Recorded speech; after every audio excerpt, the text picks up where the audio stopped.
And then here was where the motorman's, what they call the motorman's or brake valve, was right here.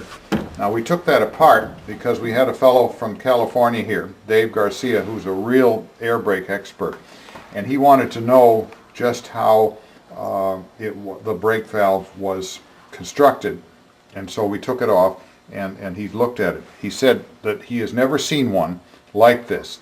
It's unique, it's ancient, it predates this car. It probably came from a steam locomotive, and whether it was put on this car when it was built or later on by the Atlantic Shoreline Railroad, we don't know, but it's a very, very early one from a steam locomotive of some kind. And very unique. There's no information on it as to who made it or what type it is or anything else. Now, eventually we're going to have to take all this plumbing out and replace it, so that's one of the other reasons we took it apart. This is the mount for the brake valve right here. This is for the sand, which sends it out to the box on the end and then down on the track. We've traced all this pipe, we've labeled it. You can see the various functions on here. Over here is where the controller should be, but if you notice, the controller is not here.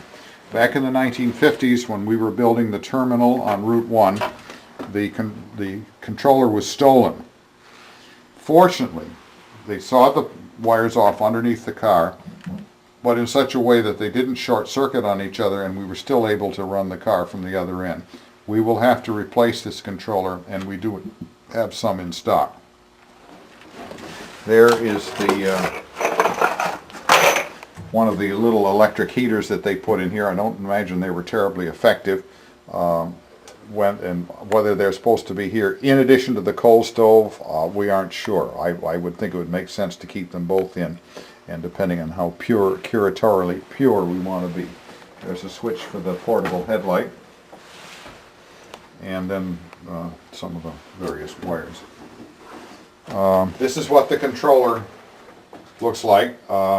It's what's called a K35 G2, and it's in pretty excellent condition, actually, considering what it went through when it was in Atlantic Shore. I'll open it up so you can see what it looks like inside. This is an arc chute which opens up, and then you have all of the various contactors inside. This is on the top. I'm putting the reverse key in, forward, reverse. That reverses the current in the fields of the motors. And then when you want to accelerate, turn it on. And this is cutting out resistances, which are the ones we saw underneath the end of the car. These are what they call controller fingers, which make against controller segments. They're somewhat burned up, but they're also repairable. This controller is in excellent condition, surprisingly excellent. All the wires to it will have to be replaced.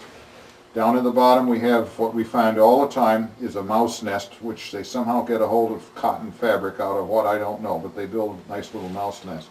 It's quite a fire hazard, so we of course have to get rid of those.